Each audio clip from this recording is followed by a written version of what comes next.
Spider-Man, Spider-Man. Oh, I hit it! Finally! After 4 minutes. Hey guys, so today we have a web shooter today, and here's the box itself. So what it comes inside is that it's a little string that they have to shoot the webs, the little suction cups to adjust it on your hand, the actual screwdriver so you can actually adjust it on your hand if it's not working right, the strap to actually wrap it around your wrist, a charger for it as well, the instruction manual in case you don't know what to do with it, the actual web shooting itself, and the actual charging set itself. So let's open it up and see what it looks like. So as you can see, we have our model here. The glove is for kids, so make sure if you have a kid, always have adult supervision. And here we have the target. It came with it as well.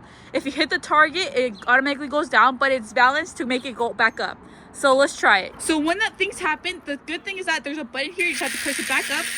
So on the top of here, it's actually a magnet. So on magnet surfaces, it will stick. So make sure, and the magnet is pretty strong. So make sure to have an idea of that. And to push it right back in, you have to actually push this all the way down. And you're ready to go.